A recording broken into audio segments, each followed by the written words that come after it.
अस्सलाम वालेकुम, क्या हाल चाल है दोस्तों। उम्मीद है सब खैरियत से होंगे। तो दोस्तों आज एक और हमारे क्लाइंट हमारे साथ बैठे हुए हैं जिनका यूके का वीज़ा लग गया है। मैं सबसे पहले इनका यूके का वीज़ा दिखा दूं। ये लें जी, ये पाकिस्तानी पासपोर्ट है, इस पे यूके का वीज़ा लग के आया। तो मैं पूरी डिटेल बताता हूँ कितनी देर का वीज़ा लगा, कैसे आप वीज़ा ले सकते हो, खुद अप्लाई करना खुद भी कर सकते हो, कोई बड़ी बात नहीं है। तो दोस्तों अब इनका जो वीज़ा लग के आया ना वो लगा 5 साल का, 2030 तक वैलिड है। अब यहाँ पे लोग कहेंगे 5 साल का, मैंने इस पर डिटेल में वीडियोस बनाई हुई है यूके वीज़ा पे ही कि भाई यूके का किस कैटेगरी का वीज़ा है, कितनी देर का वीज़ा है, कैसे अप्लाई कर सकते हो। तो इस वीडियो में मैं आज आपको बताता चलूँ इनको 2030 तक अगर वीज़ा मिला है 5 साल का मल्टीपल एंट्री तो कैसे है। देखें, यूके दुनिया का सबसे आसान तरीन वीज़ा में से एक है अगर आपके पास बैंक स्टेटमेंट तरतीब से बनी हुई है। यहाँ पे मैंने बात किया अगर आपके पास बैंक स्टेटमेंट तरतीब से बनी हुई है।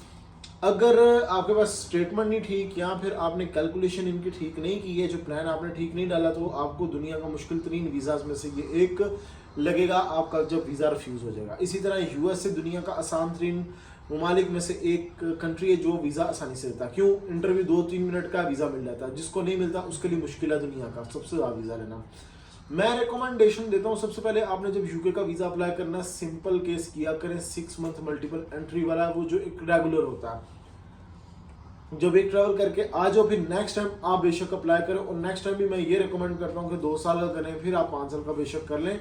अदरवाइज आप अगर करना चाहते हो फर्स्ट अटैम्प्ट में भी 5 ईयर्स का अप्लाई कर सकते हो, इवन के 10 ईयर्स का भी वीज़ा अप्लाई कर सकते हो। लेकिन उसमें फ़र्क पड़ता है आपकी फीसिस पर। फीसिस आपको एम्बेसी की बहुत ज़्यादा देनी पड़ जाती हैं, तो जिसमें ना अगर वीज़ा रिफ्यूज़ हो रहे तो एक बड़ा लॉस होता है। तो मैं इसीलिए कहता हूँ भाई रेगुलर चलें। जब आप फ्रीक्वेंट ट्रैवलर हो तो आपको फ़र्क नहीं पड़ना चाहिए कि भाई मैं 5 साल का लूँ या 10 साल का, तो तरतीब से आप चलें। अच्छा, मैं तरतीब इसकी आपको बता दूं और इसके डॉक्यूमेंटेशन भी बता दूं।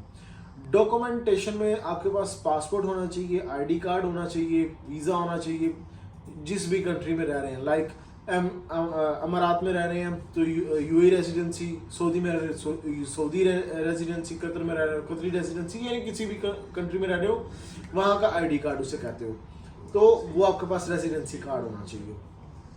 उसके बाद लास्ट 3 मंथ की बैंक स्टेटमेंट, एक एनओसी। तो अगर कोई बंदा पार्टनर, इन्वेस्टर, बिजनेसमैन है तो सीआर और आपका ट्रेड लाइसेंस ये आपका लगेगा। और गुरफा तजारिया वगैरह ये जितने भी चीज़ें, गुरफा तजारिया भी आप साथ में लगाओगे अगर सऊदी अरब वाले देख रहे हैं। अच्छा, मैं यहाँ पे एक चीज़ बताता चलूँ, अब स्टेटमेंट कितनी होनी चाहिए और बाकी मामलात के बारे में बताता चलूँ कि क्या सीआर एक्सपायर हो या फिर आपका लाइसेंस एक्सपायर हो तो उस पर वीज़ा नहीं। अगर आपका लाइसेंस एक्सपायर है, वीज़ा आपका पड़ा हुआ है आपका, आप यूके का वीज़ा अप्लाई करोगे रिफ्यूज़ हो जाएगा। ठीक है, अगर आपने उनके साथ झूठ बोला 10 साल का बैन भी लगाएंगे, वो 1 मिनट में चेक करते हैं। तो यूके में आपने कभी भी जंबो सिस्टम नहीं करना, कोई इस तरह की हैंकी बैंकी नहीं करनी।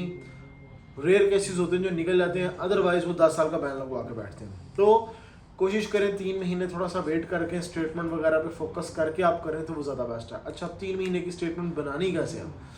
3 महीने की स्टेटमेंट भाई इजीली आपने आज अपने अकाउंट में टोटल मैं आपको बताता चलूँ, आपके अकाउंट में जब यूके का वीज़ा अप्लाई करना 20-25 हज़ार रियाल या दरम हो तो अच्छा, अगर कम भी हो चलेगा, नो इशू। अब सैलरी आपकी है 5,000, तो आपने कैसे मैनेज करना है? आज आप एक अकाउंट ओपन करेंगे, उसमें आपने जी अकाउंट में 10,000 बेशक डाल दो, 10,000 आपके अकाउंट में आ गया। अब हर महीने में आपने सैलरी उसमें डालनी शुरू करनी है। 3 महीने तक सैलरी गई और उसमें से आपने खर्चा करना 2-2.5 हज़ार रुपये खर्चा करो, बाकी सेविंग में ले जाओ। तो 3 महीने बाद जब आप स्टेटमेंट निकालोगे आपकी एवरेज ठीक हो जाएगी, तकरीबन 20,000 के करीब करीब आपके अकाउंट में होगा। ये मैंने आपको एक रफ आइडिया दिया, वो आपने अपनी मर्जी से चलाना है, किस तरीके से भी चलाना है।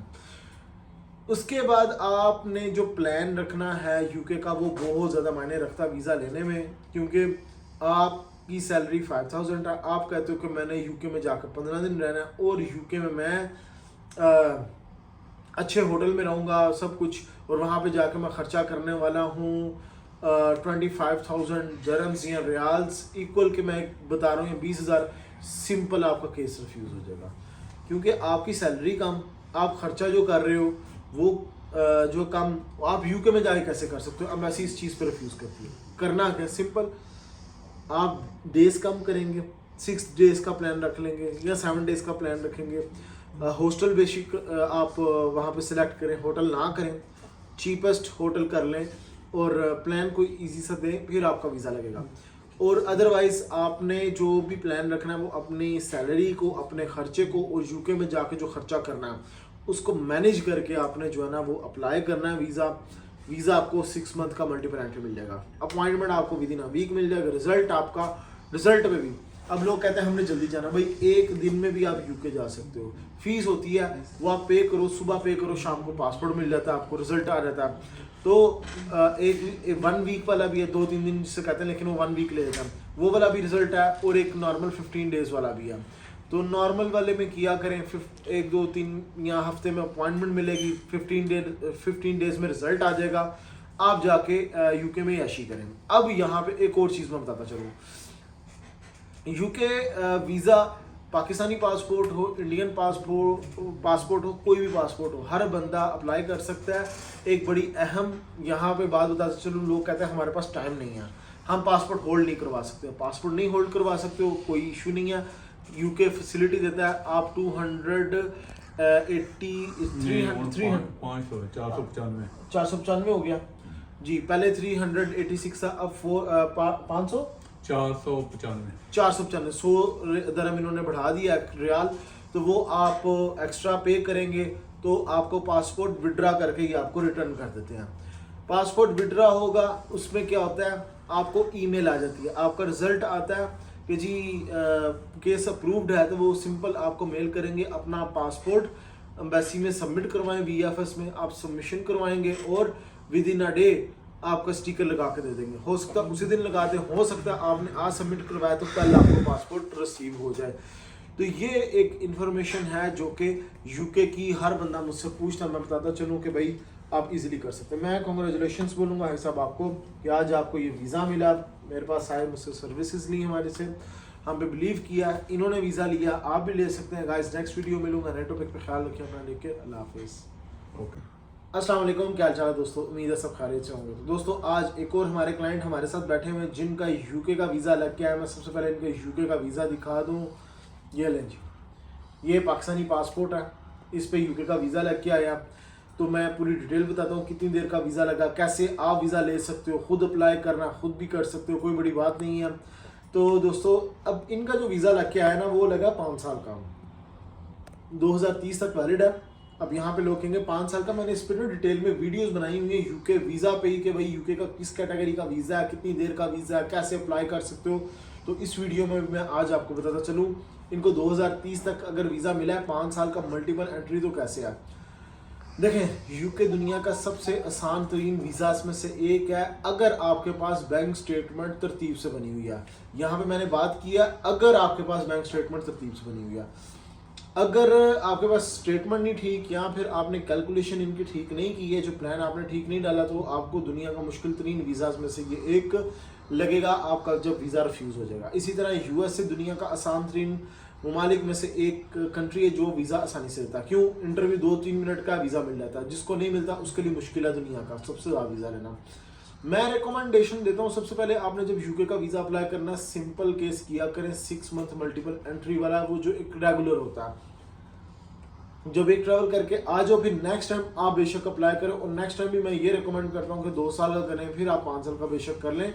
अदरवाइज आप अगर करना चाहते हो फर्स्ट अटैम्प्ट में भी 5 ईयर्स का अप्लाई कर सकते हो, इवन के 10 ईयर्स का भी वीज़ा अप्लाई कर सकते हो। लेकिन उसमें फ़र्क पड़ता है आपकी फीसिस पर।